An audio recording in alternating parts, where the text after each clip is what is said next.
Over and over again, I see artists make the same mistake when they're choosing a recording studio to work with for their next project. What is that mistake? Well, they base their decision exclusively on price.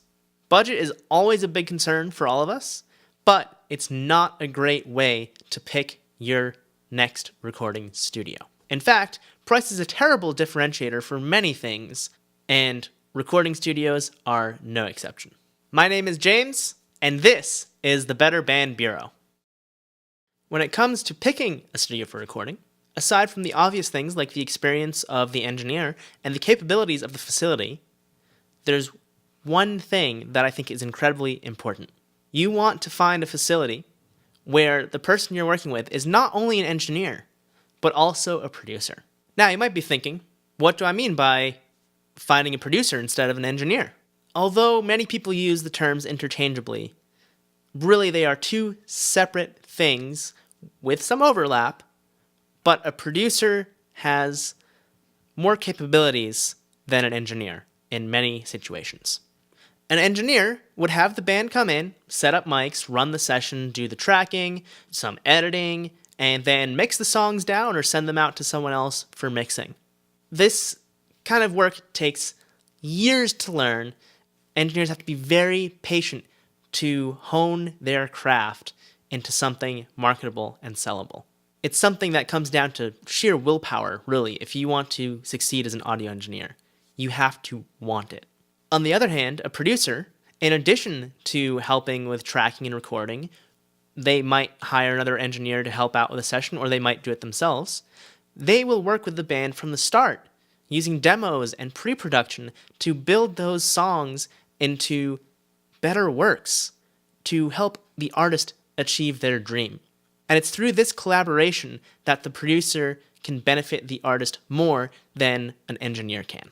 The producer might even do everything that the engineer does, or like I said earlier, they might have an engineer they work with to team up and engineer and produce together. One thing that's really great about producers is they know how to effectively communicate with artists. By that, I don't mean that they can hold a conversation. I mean that they can get the best performances out of artists. They know how to give feedback appropriately to artists, where the artist will be able to accept that feedback and process it and turn it into something better.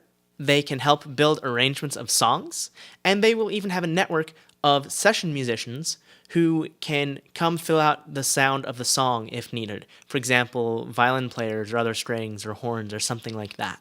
Overall, my point is that it's frequently worth paying a little extra to find a studio who has a producer instead of simply an engineer.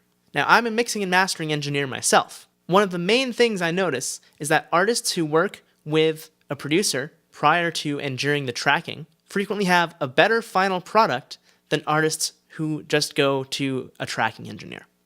Now, obviously, this is a little different for those artists who do all their recording at home because they're self-producing, essentially. And that's great.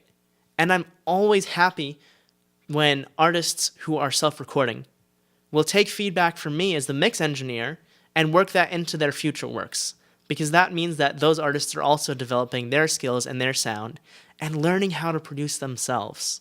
I don't care who you hire, but do know this.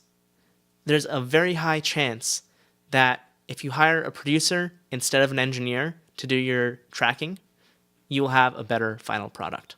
Thanks so much for watching, everyone. I really hope that this video gave you some insight into picking a studio for your band. If you found it at all beneficial, please like, share, and subscribe. The buttons are down below. That will help get this message out to more artists, and I really want to help as many people as I possibly can, and I can only do that with your help. So please, again, if you enjoyed this, hit those like, share, subscribe buttons down below. Aside from that, I hope you have an awesome week, and I'll see you next Sunday.